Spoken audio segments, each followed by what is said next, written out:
Does your brain always jump to the worst case scenario? Something unexpected happens or something expected doesn't happen. And all of a sudden, you have an entire story that eventually leads to a great disaster, and your whole body is feeling it, and you're totally lost in the story. This is so painful and, in some ways, really unnecessary pain, right? And yet, it's super common. And I mean really common, a common human condition until we kind of figure out how not to do it. So I'm going to talk today about why our brain does this. And then I'm going to talk about why do we get hooked in it? Because we do. This kind of thinking reels us in like we are a fish on a hook and then traps us. And lastly, I will talk about how to tame this worst case thinking. So the fact that you do this, jump to that worst case scenario, is not because you are defective. We actually have a number of cognitive biases, meaning the ways that we think are biased in a way that's going to contribute to catastrophic thinking. And this type of thinking is one of the top 10 cognitive distortions that humans have, and it's called catastrophizing. There are 6 key reasons that your brain goes to catastrophic thinking. The first is that the human brain evolved to prioritize survival. Our brain is focused on making sure we survive, and therefore it has to scan for danger all the time. Second is that the human brain is very skilled at projecting into the future. So if we didn't have this amazing ability to think into the future and we were focused on survival, then we would simply be focused on surviving what problems are right here, right now. But because we combine this ability to project into the future with all of its uncertainty, with our survival bias, we are going to be way down the road looking for all the things that could threaten us that we can do nothing about today, that may not even ever happen. And then we add on top of that, point number 3 about the human brain, we have a negativity bias. We pay way more attention to the things that are negative in our lives than the things that are positive. Now, the negativity bias probably grew out of that survival focus, but there is a bit of a difference here. And with that negativity bias, instead of being like, oh, this really nice thing is happening in my life, and let me project a story about how great that's going to be, I'm going to ignore that positive thing, focus on the problem, and create a terrible story, which leads us to point number 4 about our brains. Our brains love stories. The human brain just gets sucked into a story. And if you think about the movies you watch, if everything was good for the characters and if everything was going along fine for the hero, how long would you watch that? Not very long. Our brains love stories that have conflict and then resolve and then another problem and then another problem. The best books and stories in the world have one problem after another occurring, and our brains love it. So there is sort of an element of our entertaining ourselves. I know this might sound hard to believe. You may not agree with me, and you can always let me know by dropping a comment. But in a way, we entertain ourselves with these terrible stories. Almost like going to see a scary movie where you're like in terror the whole time, or an anxiety filled, stressful movie.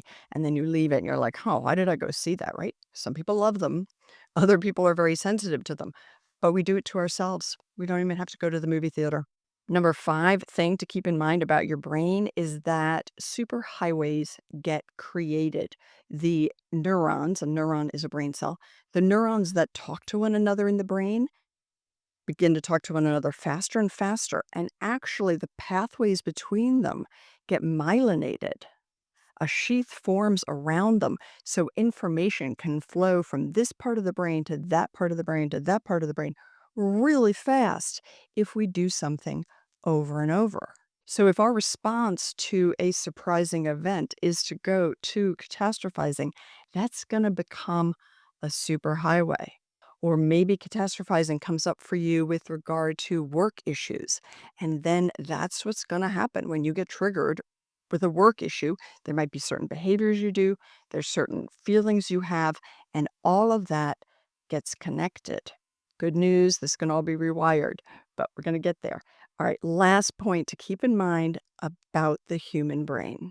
We develop negative core beliefs when we are very young based on the stressful situations that we face. Now, for some people, this could be extreme trauma.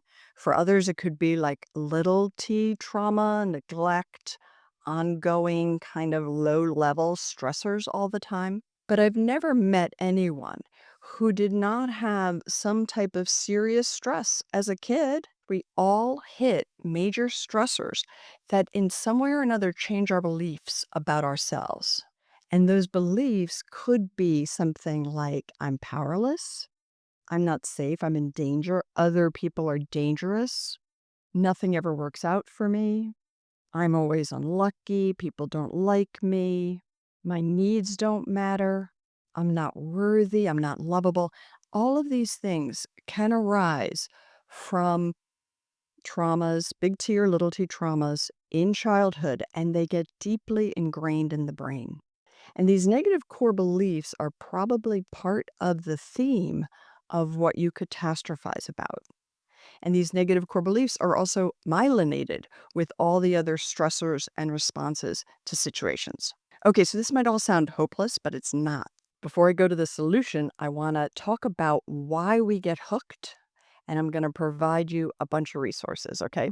So, the reason that catastrophic thinking hooks us is that our bodies physically respond to the stories in our head. And I'm about to do a whole video on how we respond to those stories physically. But just briefly, think about again the movie situation. If you go to a movie and there's a lot of car chases and things that make you anxious, your pulse rate is probably higher. Your heart might be beating more. You might be getting anxious. If the movie's sad, you might cry, right? We have physical reactions to imaginary stories. And our catastrophic thinking is setting off all sorts of stress chemicals in our body because as we're imagining these situations, we're actually kind of living through them. I mean, not 100%, but a lot.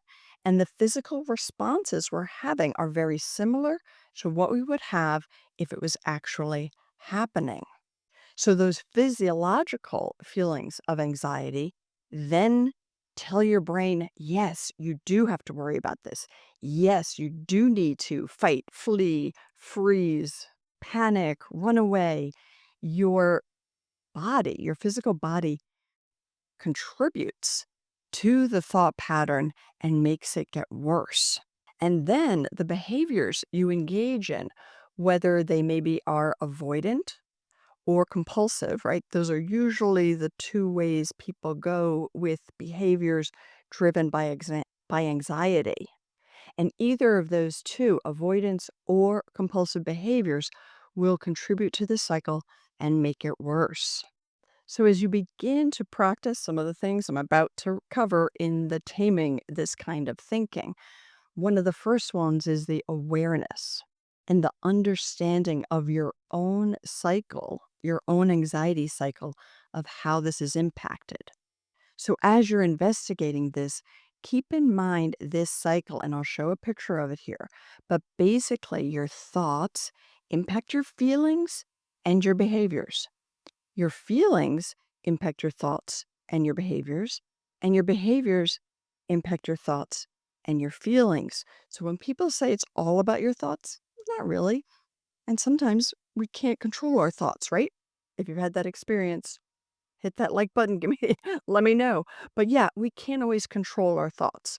But if we understand this cycle, we can then begin to calm some of those physiological feelings and we can change some of these behaviors.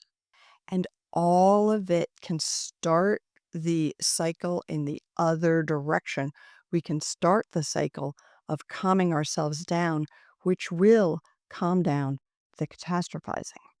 Okay, 4 skills to develop to calm this habit of worst case thinking. And I'm calling them skills on purpose today. And I also am bringing up that the worst case thinking has been a habit, right? Because getting over bad habits and creating new habits requires practice.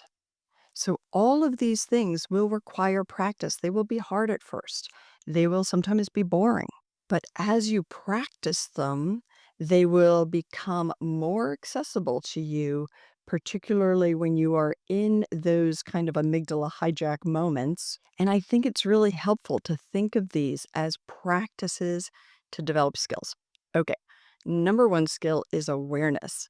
So, building awareness of when you are catastrophizing is super important. If we're not aware of what we're doing, how do we change it or stop it? And this might take some practice. You might get totally lost in one of those disaster scenarios, but at some point you kind of wake up and you're like, oh, okay, I'm imagining all this. It's not actually happening. Or you could even, if you can't even get that far, sometimes people can't get that far, but they're like, I'm totally stressing out about this, and my partner or my friend is telling me, calm down. I don't want to calm down. That's the moment to think, okay, it's never helpful if somebody tells us to calm down. I hate it when people tell me to calm down. But if that's kind of happening, you might want to pause and say, okay, am I catastrophizing? Do I need to be giving this story this much power right now? Whether you can stop it or not at this point, questioning whether it's worth doing. Because until you're pretty convinced it's not worth doing, you're probably not going to stop it, right? So, building that awareness of when you are doing it, and the earlier you can become aware of that, and it will get earlier as you, again, practice, practice, practice. As you practice this, you will become aware of this earlier and earlier. And then you can label your thought, even if you can't stop the thoughts, okay? Sometimes, very often, we can't stop our thoughts. Label it. Stick a label on it of this is cognitive distortion. This is a distorted thought. This is catastrophizing. It has a name. So even if I'm still doing it, I can put that label on it. That really helps us over time to begin to separate from our thoughts. And even if you are fully convinced that you have to think through this catastrophic situation, ask yourself if you need the body chemicals you're generating now to think this through. Is there a way to think this through without all the physical anxiety? So that's another piece of the awareness. Okay, second skill. This is about some cognitive sleuthing. I think I made up that word. I don't know. But it's really about doing a little bit of investigation as to why do I get upset about these things? Why am I doing this? What in my background personally, like we just talked about why the human brain does it. Okay, impacts everybody. But why do I in particular do it? What are my triggers? And what's my negative core belief? And people sometimes get stuck on this. They're not really sure what their negative core belief is. So I do have a free PDF. You can download it. The link will be in the description, or we'll flash a QR code here. Sometimes it's helpful. But it's a free PDF. It walks you through how you identify that negative core belief, and then it gives you 3 tools to specifically begin to overturn that belief. But how is the catastrophizing that you're doing related to your personal story? That's the cognitive sleuthing piece. Some people are triggered by social situations. Other people are triggered, as I mentioned before, by work, natural disasters, major world events. And some people are triggered by everything, right? That would be more of a generalized anxiety disorder. Your worst case thinking might be very specific. It might be about giving a speech, very common phobia.